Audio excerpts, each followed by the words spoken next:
खिला के बोले चाची बड़ी जोर की भूख लग रही है, अगर 3-4 दिन का बासा भी रहता हो तो दे दो, हम खा लेंगे। अब कुछ भी हो दे दो, कुछ है नहीं बढ़िया में क्या दे देना। अचानक याद आया, मैंने कल परसों देखे थे पीछे केला के वृक्ष लगे, उनमें फल पके लगे थे केला के। चाची दौड़ के गई, जैसे ही केला के वो फल लेके आए, अब इतनी भाव में विभोर हो गई, जो केला के छिलके थे वो तो परमात्मा को लेती जाए, जो केला की गिरी है केला का फल है फेंक दी जाए, केला के छिलके भगवान को दे दे। भगवान ने एक बार भी नहीं कहा कि चाची तुम कर खा रही हो, परमात्मा बड़े प्रेम से केला के छिलके खाते जाए। चाची बड़े पीछे लग रहे, और लाओ और लाओ, चाची को कुछ लग रही।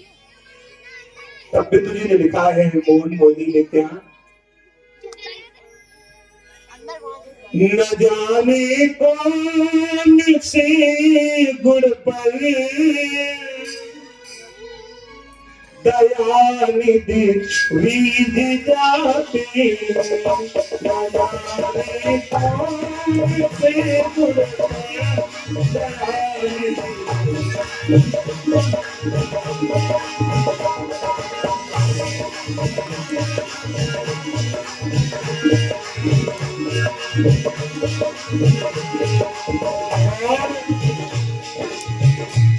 यही सब शांति कहते, यही सब ग्रंथि गाते, यही सब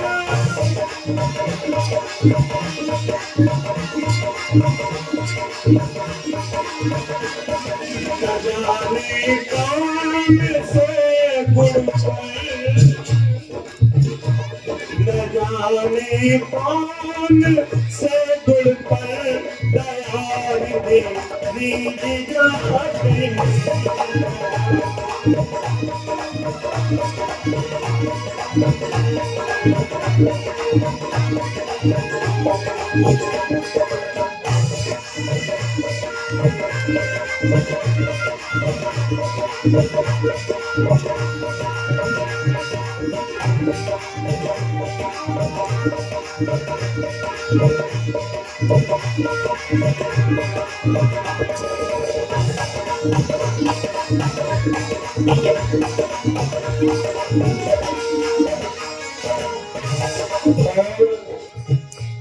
नाई मधुपुरी से गोपियों का मेरे सुनकर, नाई मधुपुरी से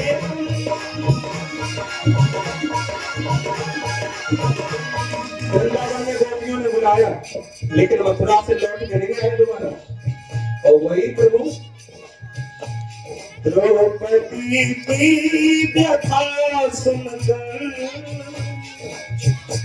द्रौपदी की व्यथा सुनकर द्वारिका से दौड़ आया है। द्रौपदी की व्यथा सुनकर न जाने कौन से गुण पर दया निधि रीझ जाते, न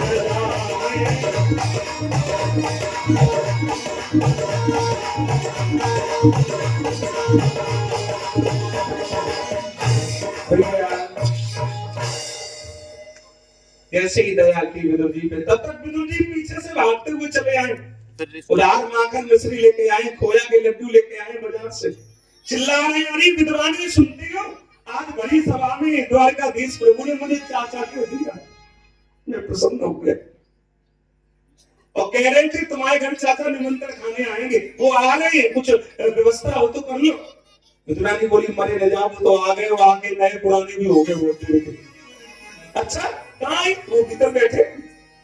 जैसे ही विदुर जी भीतर आए तो परमात्मा केला के छिलके खा रहे थे। विदुर जी ने केला के छिलके छीने, और विद्वानी को डांटा, तुम्हें इतना भी पता नहीं, इतने दिनों बाद मेरे प्रभु मेरी मड़ैया में आए, तुम केला के छिलके खिलाई। विदुर जी ने अपने पीताम्बर से खोया का लड्डू निकाला, बोले प्रभु ये आप खोया का लड्डू खाओ मावा का। भगवान ने मावा का लड्डू खाया। विदुर जी हाथ जोड़ के बोले प्रभु कैसा स्वाद है। कन्हैया बोले अगर बुरा न मानो चाचा तो बता दो। हाँ बताओ ना। कन्हैया बोले चाचा जो स्वाद काकी के छिलकों में आ रहा था वो स्वाद इन बाबा के लड्डुओं में नहीं है। तुम खोया के लड्डू खिला के केवल औपचारिकता पूरी कर रहे हो, फॉर्मेलिटी अदा कर रहे हो। और चाची जब खिला रही थी तो इतने प्रेम से खिला रही थी, इतने भाव से खिला रही थी, उन्हें यही पता नहीं था कि केला के फल खिला रही हूँ या केला के छिलके खिला रही हूँ। मैं जो कुछ खिला रही हूँ वो भाव से खिला रही हूँ, बस इतना पता था। और चाचा भाव के भूखे भगवान, भाव नहीं तो मंदिर मस्जिद लागत सब पाषाण, पाषाण माने पत्थर, और भाव है तो पाषाणों में दिखत सुंदर श्याम, भाव के भूखे भगवान। बिल्कुल सच बात है मेरी माताओं में, मेरे भाइयों, उन्हें 56 भोग की भूख नहीं है, उन्हें तो प्रेम की भूख है ना भैया।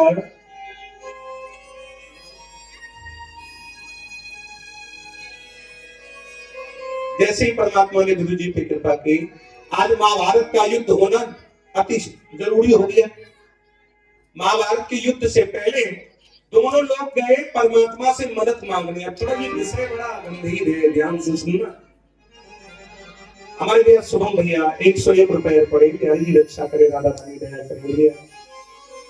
दुर्योधन की तरफ से दुर्योधन गया मांगने द्वारिका मदद, और पांडवों की तरफ से गए अर्जुन।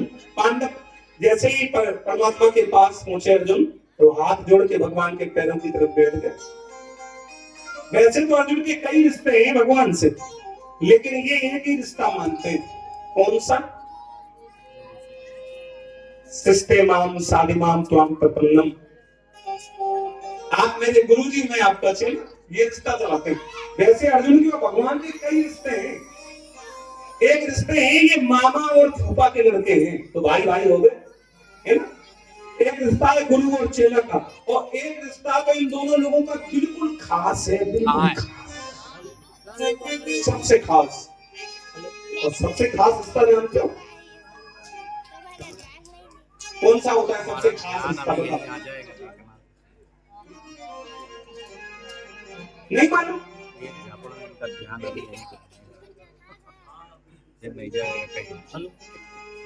लोग कह रहे थे सारी खुदाई एक तरफ, उनका भाई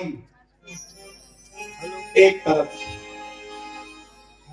जीजा और साले का रिश्ता सबसे खास होता है, सबसे खास।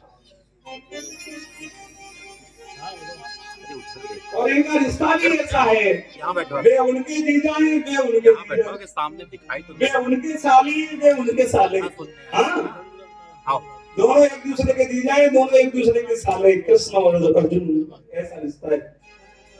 पहले हम लोग जब कीर्तन गाते थे तब लोग कीर्तन गाते थे क्या? कृष्ण अर्जुन के जीजा जी, अर्जुन कृष्ण के जीजा जी।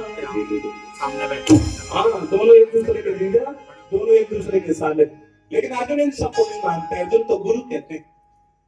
दुर्योधन आया, दुर्योधन ने कहा वो बहुत बड़ा युद्ध कर रहे, हमें आपकी मदद चाहिए। भगवान ने तुरंत मना कर दिया कि तुम्हारे घर घर की लड़ाई है, ध्यान देना। भाई भाई का झगड़ा हो, तुम्हें पंचायत के लिए बुलाया जाए तो तुम कभी मत जाओ ना। तुम जिसकी कह दोगे वो तो खुश हो जाएगा, जिसकी नहीं कहोगे वही नाराज हो जाएगा। हाँ, और वो भाई के भाई दोनों एक ही हो जाएंगे, कल तुम बुरे हो जाओगे। भगवान ने मना कर दिया, ये भाई भाई का झगड़ा है, मेरे को बीच में नहीं पड़ना ना। नहीं, आपको तो चलना ही पड़ेगा। हाँ, तो भगवान ने कहा अगर नहीं मान रहे तो एक शर्त है, तो चलेंगे। बोले बताओ सर? बोले एक तरफ जाएगी मेरी पूरी सेना और एक तरफ जाऊंगा मैं अकेला, और मैं लड़ूंगा नहीं। तो दुर्योधन बोला पहले ही मना कर रहे हैं, लड़ेंगे नहीं तो तुम्हें ले कौन जाएगा? तुम्हारा तमाशा देखेंगे हम क्या?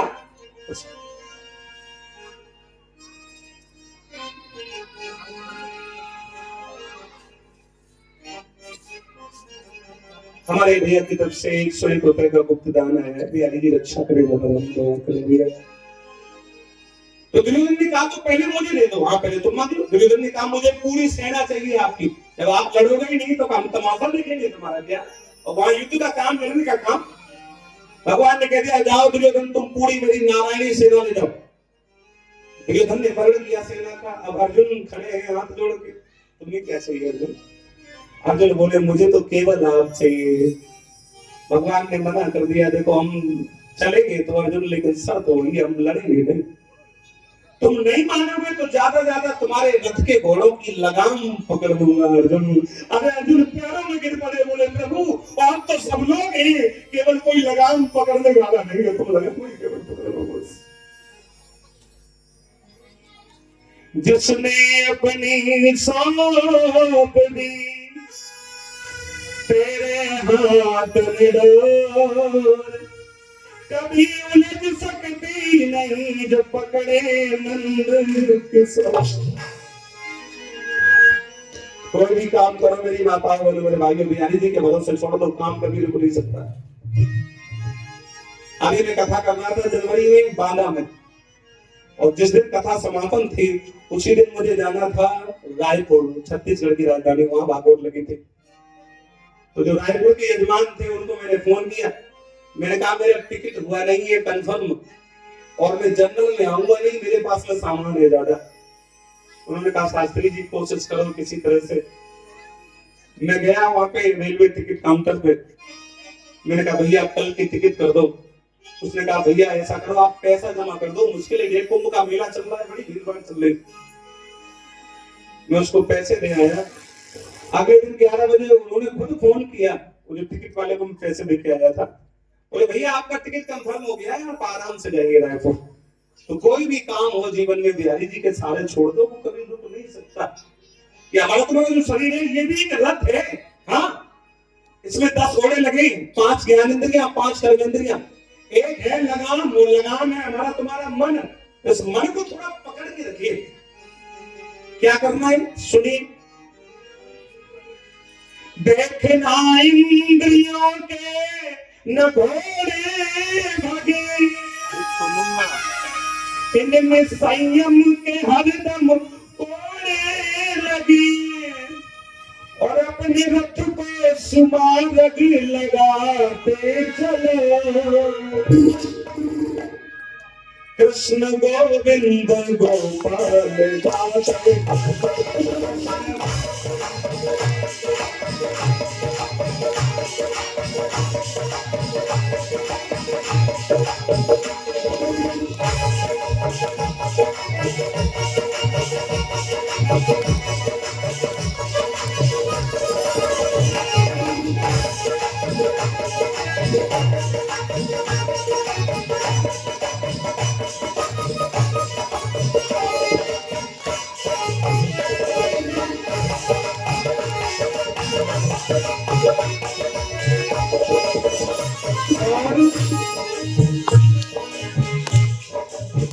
दुख में रो मती, सुख में फूलो मती, जान जाए मगर उनको भूलो मती।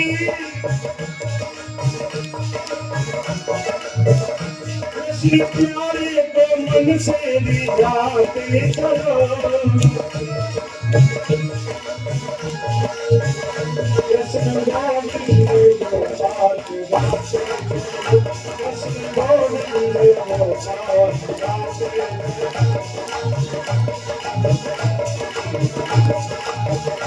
हरि गाते चलो कृष्ण गोविंद गोपाल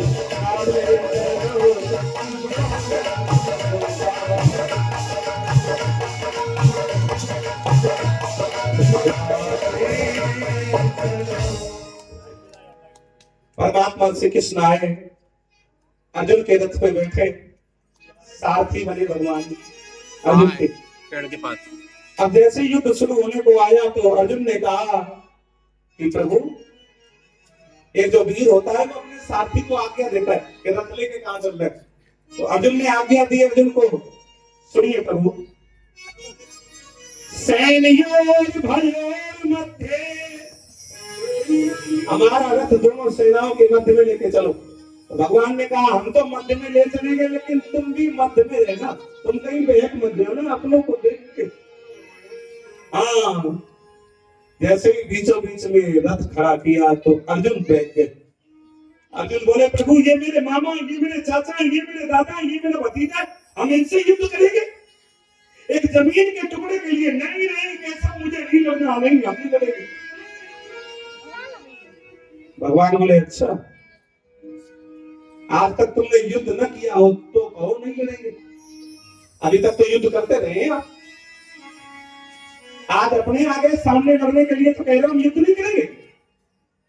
इस बात को जरा ऐसे समझ लो, कोई हाई कोर्ट में जज हो, न्यायाधीश हो, है ना, और वो रोज सजा सुनाता है, किसी को 2 महीने को, किसी को 6 महीने की, है ना, और किसी को उम्र कैद, और एक दिन उस जज का खुद का लड़का आ जाए और उसने गलती की है, और तब जज ये कहने लगे सजा देना गलत बात है, सजा नहीं देनी चाहिए, अपनों को देख के मना कर रहा है ना, तो ये धर्म के खिलाफ बेईमानी है नहीं? तो अर्जुन आज अपने लड़ने आ गए, तुम लड़ने से मना करो। फिर भगवान ने वो ज्ञान दिया, वो ज्ञान दिया। भगवान ने कहा अर्जुन सुनो, जिन्हें तुम भतीजा समझ रहे हो, यानी कितनी बार ये तुम्हारे चाचा बन चुके हैं, जिन्हें तुम अपना समझ रहे हो, ये जाने कितनी बार तुम्हारे दुश्मन बन चुके हैं। अर्जुन सुनो, जाता नहीं है कोई दुनिया से दूर चल के, मिलते हैं सब यहीं पर कपड़े बदल बदल के। अर्जुन नैनम छिन्दन्ति शास्त्राणि नैनम दहति पावकः न चैनम क्लेदन्त्यापो न शोष्यति मारुता।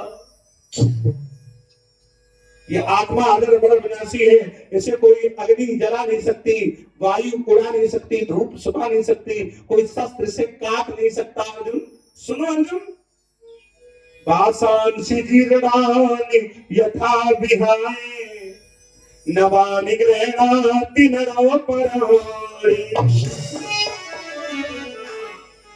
तथा शरीराणि विहाय जीर्णानि नयानि संयाति नवानि दे।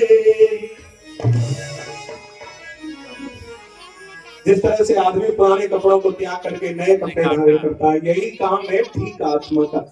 आत्मा पुराने शरीर को त्याग करके नए शरीर में प्रवेश करती है। तो भगवान ने जैसे ही विराट स्वरूप दिखाया, बोले विराट भगवान की। एक घंटे में 700 श्लोक सुना दिए। एक बात बता दें, 8 फीट ऊंचा सिंहासन बना हो, इस पे बढ़िया डल्लब का गद्दा बिछा है, तकिया रखी है। अगर कह दे तो यजमान जी पंखा भी लगा देंगे, है ना, हमें तो कहने की देर है। तो ऐसी जगह पे प्रवचन करने में क्या दिक्कत बताओ? 8 घंटे नहीं, हम 20 घंटे बोलते थे, कोई दिक्कत? कोई दिक्कत नहीं। और प्रवचन हमसे वहां करवाया जाए, कहां पे? इधर भी तोप लगी हो, इधर भी तोप लगी हो, और गोला छोड़े जा रहे हैं तोप से, वहां हमसे कहा जाए कि आप भागवत के ना, तो हमारी दम है कि भागवत कह ले, वहां कह ले। वहां तो परमात्मा श्री कृष्ण गीता का ज्ञान दे सकते हैं साहब। दोनों तरफ सेनाएं खड़ी हैं, कमान तरकस पकड़े, वहां भगवान ज्ञान दे रहे हैं अर्जुन को। भगवान ने कहा और सुनाए, लड़ोगे? अर्जुन बोले प्रभु अभी तो लड़ने में आराम है, हम सुनेंगे नहीं। हाँ, एक पंडित जी कथा कह रहे थे, भागवत कह रहे थे, एक श्रोता आ गया सवेरे सवेरे, बोले पंडित जी चलो कथा सुना। पंडित जी बोले अब तुम अकेले आए हो तो एक आदमी को क्या भागवत सुनाए? सुनने वाला भी बड़ा चालाक, उसने कह दिया ये बताओ पंडित जी, किसी के पास में 100 घोड़े हो, 100, ठीक है, 100 में से 99 कहीं चले जाएं और एक ही घोड़ा उसके पास बचा है, 99 कहीं चले गए, तो क्या वो एक घोड़े को घास नहीं डालेगा? अरे पंडित जी ने कहा बिल्कुल डालेगा भाई, उनका थोड़ी है। तो सुनने वाले ने कहा तो सुनाओ कथा, चलो समझ में आएगा। पंडित जी बोले तुमने बात तो कायदा की कही, चलो चलो सुनाते चलो। अब पंडित जी सुनाने लगे, वो सुनने लगा अकेला बैठा बैठा। अब थोड़ी देर तो वो कहने लगा, हाँ आगे बताओ आगे बताओ। 1 घंटा हुआ, 2 घंटे हुए, 3 घंटे। वो थक गया सुनते सुनते।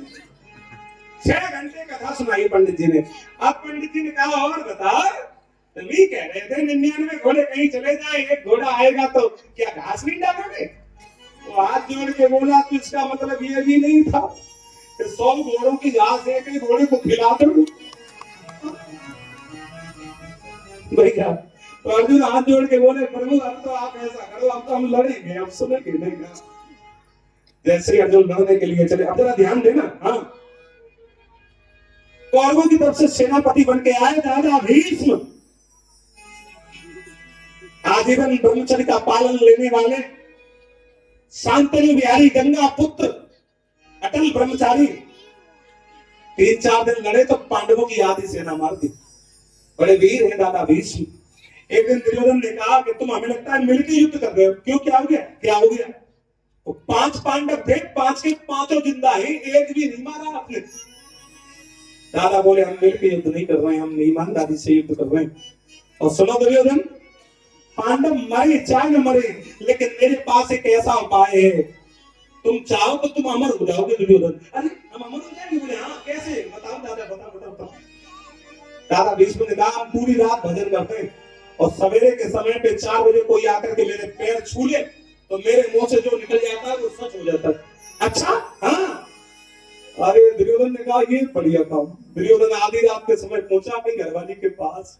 बोले, देवी सुनो, आज सवेरे 4 बजे पहुंच जाना आप और दादा के पैर छू लेना, शायद दादा के मुंह से निकल जाए, जाओ बेटो जाओ, अखंड सौभाग्यवती बेटी। घरवाली ने कहा, ठीक है। अब देखो, ये बात केवल 3 लोगों को पता है, ध्यान देना। दुर्योधन को, दादा भीष्म को और दुर्योधन की घरवाली को, केवल 3 लोगों को पता है। और तुम कोई बात हो दुनिया से छुपा लो, लेकिन उससे तो नहीं छुपा पाओगे। उसके लिए लिखा है क्या, और तन की जाने मन की जाने, जाने चित्त की चोरी, उस प्रभु से क्या छुपा है जिसके हाथ में डोरी। बोलो राम राम राम, बोलो श्याम श्याम, बोलो राम राम।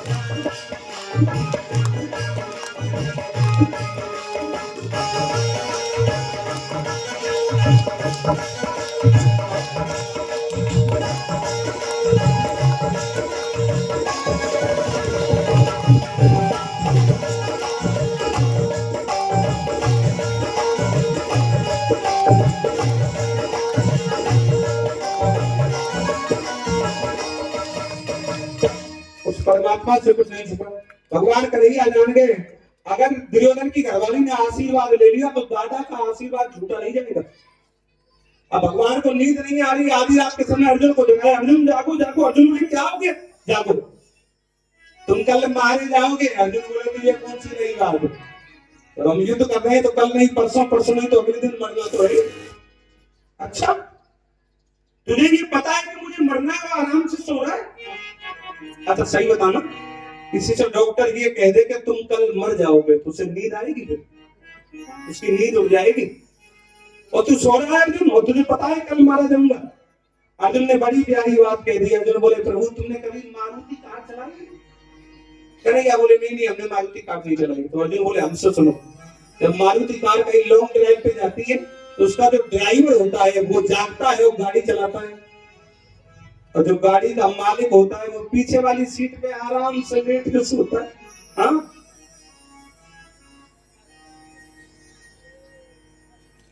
बहन की तरफ से 101 रुपए पड़ेंगे, जी रक्षा करेगा, रानी दया करे। तो अर्जुन ने कहा, हमारी गाड़ी के ड्राइवर हो आप, हम तो पीछे वाली सीट में बैठते हैं, एक्सीडेंट बचाओ तो तुम बचाओ, हम क्यों बचाओ?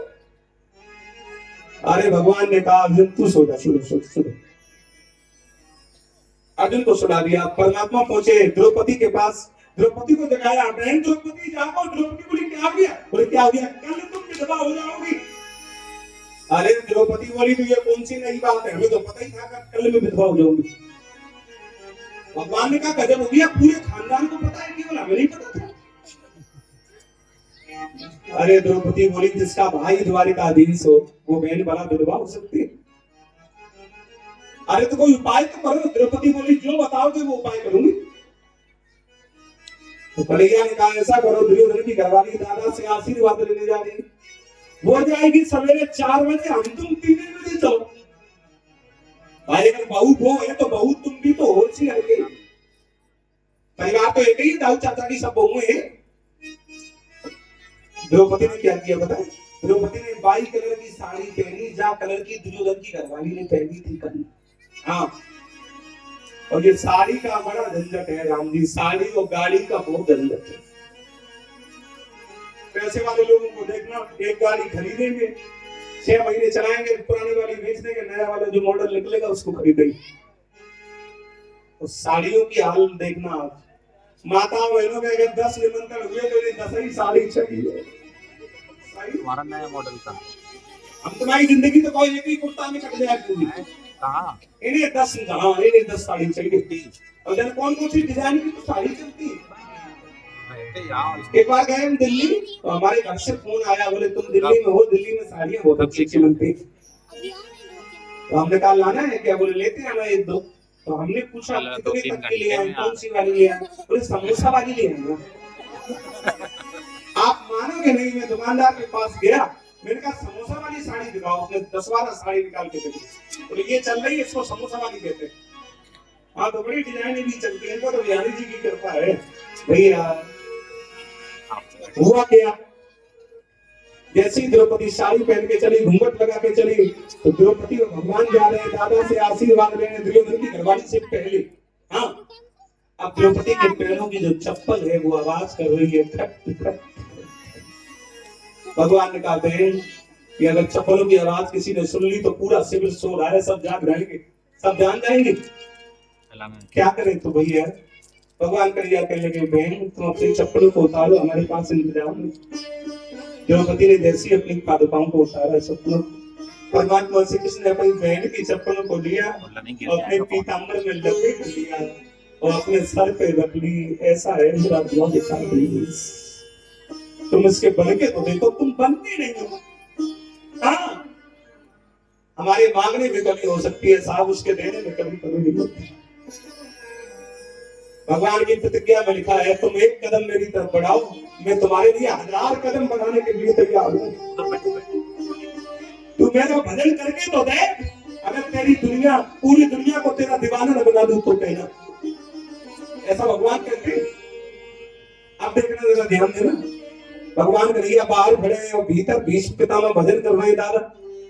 भगवान ने कहा द्रौपदी जाओ पैर छुए लगे। द्रौपदी गई, द्रौपदी ने पैर नहीं छुए दादा के, अपना सर लिया और सर दादा के पैरों में रख दिया। दादा नेत्र बंद किए भजन कर रहे थे, आंखें भी नहीं खोली दादा ने। दादा ने ऊपर सर पे हाथ रख दिया और कह दिया जा बेटी अखंड सौभाग्यवती जा। अब द्रौपदी ने सोचा एक बार तो आशीर्वाद मिल गया, पक्का काम करवा, बिल्कुल मोहर लगा स्टाम्प से। द्रौपदी ने सोचा एक बार मुंह से और कहलवा। द्रौपदी ने दोबारा सर रख दिया, दादा ने दोबारा कह दिया जाओ बेटी अखंड सौभाग्यवती जा। अब द्रौपदी ने अपना घूंघट लिया और दूर फेंक दिया और हाथ जोड़ के बोली दादा जरा आंखें खोलना, मैं दुर्योधन की घरवाली नहीं हूं, मैं तो अर्जुन की घरवाली द्रौपदी हूं। दादा ने कहा चाहे अर्जुन की घरवाली हो चाहे दुर्योधन की घरवाली हो, आशीर्वाद निकलना था वो निकल गया और वो यहां से निकला है। लेकिन मुझे केवल इतना बता दे, ये बात 3 लोगों को पता थी, मुझे, दुर्योधन को, दुर्योधन की घरवाली को। तुझे यहाँ लेके आया तो आया कौन, आया कौन? द्रौपदी बोली एक मेरी बहुत प्यारी सहेली है, वो मुझे लेके आई।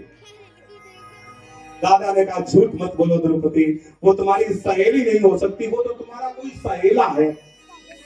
हाँ, कोई सहेला है, तेरा उस सहेली से मुझे भी मिला दे, कहाँ है? तो द्रौपदी बोली आ जाओ, बाहर खड़ी है, चलो। जैसे ही दादा भीष्म देखने चले और भगवान ने जैसे ही देखा दादा आ रहे, तो भगवान ने काली कमरिया से घूंघट लगा दिया खूब लंबा सा। जैसे ही दादा पास में आए भैया, द्रौपदी बोली दादा सुनो, और ऋषि मुनि गए इससे हार, और इसकी लीला का पाए न पार। अरे रंग रंगीली है तेरी नाची, रंग रंगीली।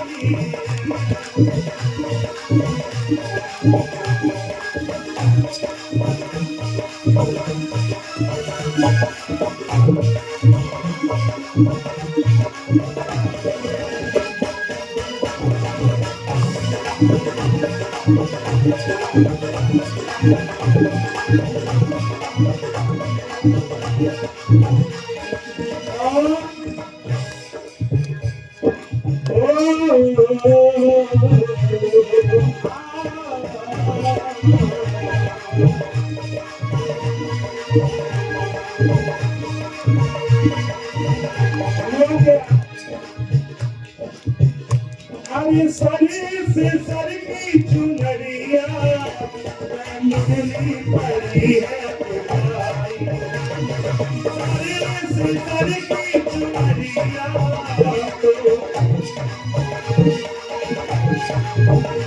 अरे दादा भीष्म लगते ही तुम्हारे कढ़ाई,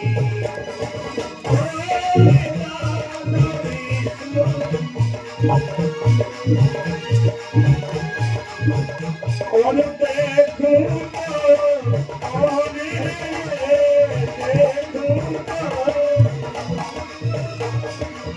चल छबीली है तेरी दासी है, चल छबीली है।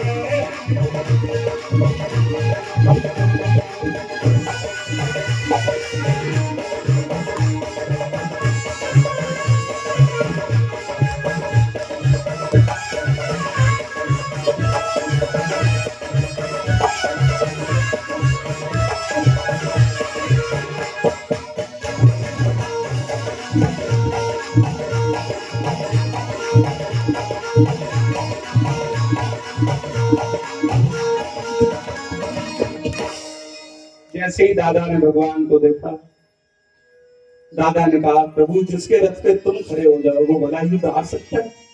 अर्जुन तो बेकार में चिंता कर रहा है। अर्जुन से कह देना जब मुझे मारना चाहे तो उसकी सेना में एक सेनापति है जिसका नाम है शिखंडी। शिखंडी पिछले जन्म में स्त्री था, मैं उसको जीत के लाया था स्वयंवर से। इसका नाम था अंबालिका। दादा 3 कन्याओं को जीत के लाए स्वयंवर से, अंबा, अंबिका और अंबालिका। 2 की शादी कर दी थी अपने तो मैया है दूसरी मैया सत्यवती, इनके पुत्र थे चित्रवीर और विचित्रवीर, उनके साथ शादी कर दी अंबा और अंबिका की। अंबालिका अकेली बची तो अंबालिका ने कहा मेरे साथ शादी करो भीष्म। भीष्म ने कह दिया मैंने आजीवन प्रतिज्ञा की है मैं विवाह नहीं करूंगा। अंबालिका ने कहा जब विवाह नहीं करोगे तो मुझे जीत क्यों है।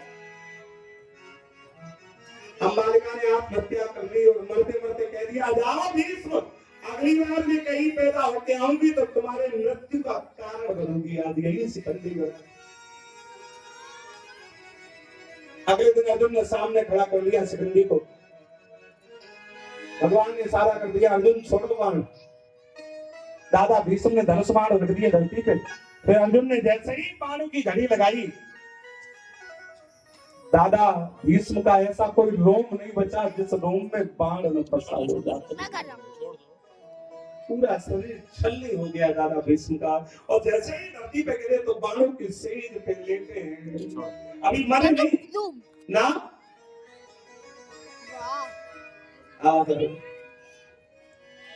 एक दिन क्या हुआ, दादा भीष्म को प्यास लग रही है बड़ी जोर। अच्छा देखना, ये हमारे इधर लोग खूब गाते हैं। हमारे यहाँ का ये लोक संगीत है। जैसे मैं गाना नहीं चाह रहा था, लेकिन हमारे इधर इसको 12 मासी कहते हैं।